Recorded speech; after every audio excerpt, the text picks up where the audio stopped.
Wabarakatuh.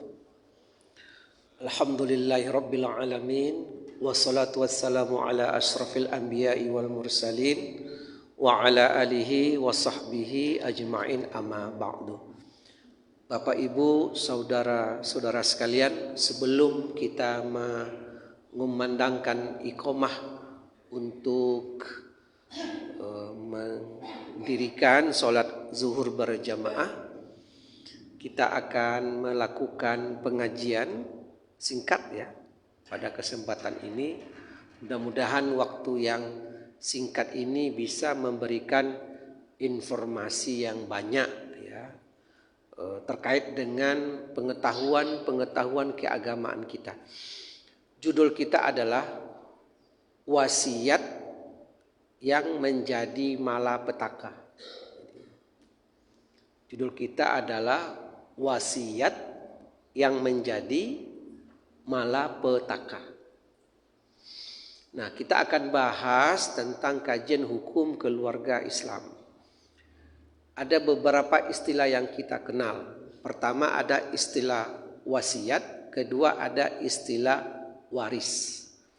Kalau wasiat adalah sesuatu yang diucapkan oleh seseorang, umpamanya seorang ayah atau seorang ibu, diucapkan ketika masih hidup dan dilaksanakan ketika kita sudah wafat. Itu namanya wasiat. Wasiat yang kita maksud di sini adalah materi yang terkait dengan harta. Kalau wasiat yang terkait dengan non harta, non aset, dia tidak menimbulkan konsekuensi resiko. Seperti nanti kalau ayah mati, kalian jangan lupa sholat 5 waktu. Kalian jangan lupa baca Al-Quran. Itu wasiat-wasiat yang sifatnya nasihat yang tidak ada resiko.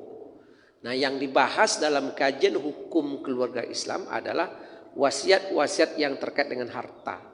Jadi wasiat adalah diucapkan ketika hidup, dilaksanakan ketika kita sudah wafat. Nah, kemudian apa itu waris? Nah, kalau waris adalah satu pendistribusian harta. Jadi turunnya harta dari orang tua kepada anak.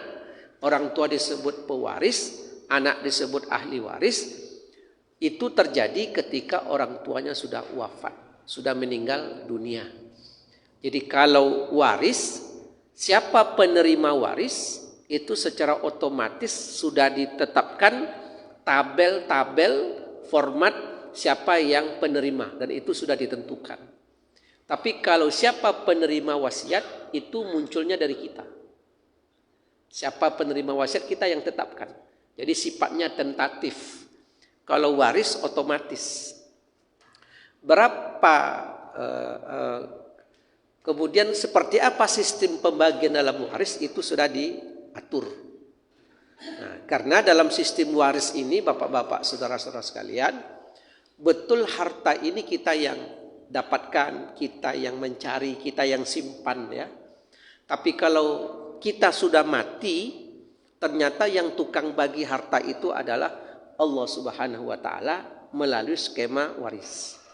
Sekarang wasiat, kita tadi menyebut wasiat yang menimbulkan malapetaka.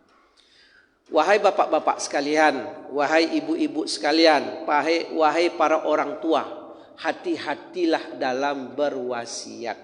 Karena ternyata wasiat bisa menimbulkan masalah di kemudian hari.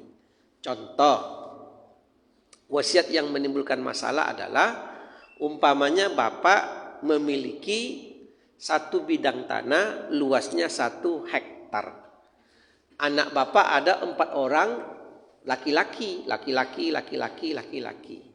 Nah, bapak berwasiat. Apa isi wasiat bapak? Nanti kalau ayah sudah mati, tanah itu jangan kalian jual.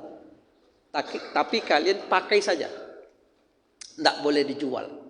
Nah, begitu nanti ayah ini wafat, maka abangnya yang paling besar itu pegang wasiat ayah. Tanah ini tidak akan dijual. Sementara ada satu orang anak yang ingin tanah itu dijual, karena faktor kehidupan dia ekonominya sempit, dia ingin dapat bagian dari situ. Tapi abang mengatakan ini wasiat ayah, jangan main-main. Bapak-bapak, saudara-saudara, ketahuilah, tidak setiap wasiat mayit wajib dilaksanakan. Dan kalau wasiat almarhum atau wasiat almarhumah ini bertentangan dengan hukum Islam, dia mesti dibetulkan, dia mesti dikoreksi, dan tidak apa-apa untuk tidak dipatuhi. Terkait seorang ayah berwasiat, kalau nanti ayah mati, tanah 1 hektar itu jangan kalian jual. Tidak bisa. Karena secara automatically begitu kita wafat, maka warisan itu adalah objeknya, harta itu akan dibagikan kepada anak-anak sesuai dengan skema pembagian yang diatur oleh hukum Islam. Karena anaknya 4 orang laki-laki semuanya, maka 1 hektar itu dibagi saja 4. Berarti masing-masing mendapatkan 2,5 hektar, 2,5 hektar, dan 2,5 hektar. Kalau kita rupiahkan tanah 1 hektar itu, ya, bukan 2,5 ya, 1/4 hektar, 1/4 hektar, 1/4. Kalau kita rupiahkan tanah 1 hektar itu, katakanlah dia jumlahnya 1 M. 1 M ya. Tidak bisa kita sebagai ayah berwasiat kalau ayah wafat tanah itu jangan dijual, tidak bisa Pak. Karena akan berlaku hukum pembagian waris di mana tanah 1 hektar dengan jumlah rupiah 1 M itu akan otomatis dibagi jadi 4. Nah sekarang ada seorang abang, jadi mau tidak mau tanah itu mesti dibagi. Dan ayah mengatakan tidak boleh dijual. Kalau begitu si abang mengatakan tanah ini tidak saya jual. Kenapa? Karena itu wasiat dari almarhum. Sementara ada 1 orang adik ingin mengambil bagiannya, yakni 1/4 hektar dengan ukuran 250 juta rupiah.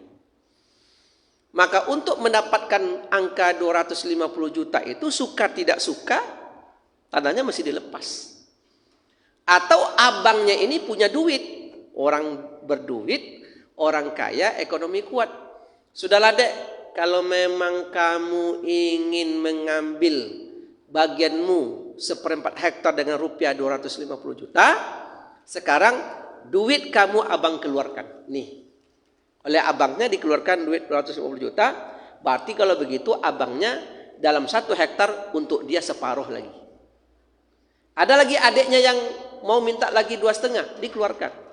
Jadi boleh jadi abangnya ini mengeluarkan bagian dari adik untuk adiknya.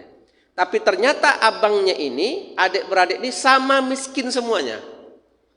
Kalau begitu boleh jadi tanah tadi langsung dibagi 4, dipotong 4, serahkan masing-masing, dipecah suratnya, nanti bagian masing-masing serahkanlah mereka mau jual atau tidak jual. Jadi yang kita maksud dalam kajian singkatnya adalah hati dalam berwasiat. Karena wasiat ini bisa menimbulkan konflik di kemudian hari. Termasuk juga Pak, hati-hati dalam menunjukkan sayang. Sayang itu juga menimbulkan malapetaka loh. Contoh, ada seorang ayah, seorang kakek punya anak 4 orang. Perempuan semuanya, tidak ada anak laki-laki. Suatu hari dia diberikan karunia oleh Allah bisa minantu Pak, minantulah dia. Jadi anak pertama perempuan, minantu dapat suami. Sebulan 2 bulan, masuk bulan ke-9 lahirlah cucu laki-laki. Senanglah hati atuk nih. Biasa anaknya perempuan, sekarang dapat cucu laki-laki atuk. Atuk dapat cucu laki-laki. Tertumpahlah sayang atuk nih ke cucu tadi. Saking sayangnya ke cucu, apa yang dilakukan? Rupanya atuknya nih kebun sawitnya luas Pak. Berkokok ayam pagi 50 juta masuk rekeningnya. Mantap. Kalau kita berkokok ayam pagi 75.000 potong koperasi. Nah apa yang terjadi? Saking sayangnya ke cucu yang laki-laki tadi, karena baru pertama, dikasihlah cucu tadi sawit 2 hektar. hektar atas nama cucu. Wahai atu-atu yang berduit, wahai nenek-nenek yang berduit, hati-hati tuh. Hati-hati nek, itu ndak boleh. Kenapa ndak boleh Ustaz? Kan pemberian. Hati-hati wahai datuk. Wahai datuk, cucumu bukan hanya itu saja. Nanti akan ada cucu-cucu berikutnya. Kalau nanti atuk nih hanya mengasih 2 hektar untuk 1 orang cucu. Kemudian nanti akan lahir cucu-cucu berikutnya. Ada 7 orang cucu setelah itu. Dan cucu lain-lain tidak dapat. Kemudian apabila atuknya sudah wafat, cucu-cucu sudah besar, cucu akan berkata, atuk tidak adil, abang yang sepupu dapat dari atuk, kami tidak dapat. Menimbulkan konflik. Jadi hati-hati menunjukkan sayang ke keluarga. Kalau bentuknya sudah dalam bentuk aset, itu akan menimbulkan masalah di kemudian hari. Jadi wasiat itu tidak boleh menjadi masalah. Saya pernah contohkan di majlis yang mulia ini. Ada orang tua punya wasiat. Wasiatnya di kemudian hari menjadikan malapetaka. Datang pulang anak dari Padang, dijenguk ayah, dibelikan ayah buah, dibelikan makanan, senang hati ayah. Saking senangnya hati ayah, keluar ucapan dari mulut ayah. Nak, nanti kalau ayah mati, ada tanah kita di Kubang 20 kali 30 kalau nanti ayah mati untuk engkau. Kata ayah ke anak yang dari Padang. Besok pulang anak dari Dumai, sampai ke Pekanbaru jenguk ayahnya. Dibelikanlah ayah ini singlet, baju koko, baju olahraga, pakaian dalam. Senang hati ayah. Saking senangnya hati ayah, keluar ucapan, nak, nanti kalau ayah mati, ada tanah kita 20 kali 30 di Kubang itu untuk engkau. Sudah berapa kali itu Pak? 2 kali. Itu juga tanahnya. Pulang pula anak dari Jambi,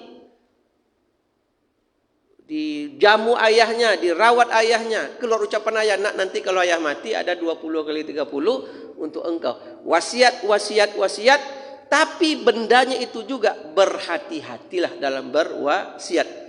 Kutiba alaikum iza hadara ahadakumul maut, surah Al-Baqarah 180. Diwajibkan atas kalian, wahai orang-orang mukmin, in taraka khairan, jika kalian sudah ada tanda-tanda mau meninggal dunia, apabila kalian sudah diliputi oleh kematian, ada tanda-tanda mau wafat, dan orang yang mau wafat ini meninggalkan harta yang banyak. Nah, jadi kalau ada bapak-bapak dekat-dekat mau wafat, harta banyak.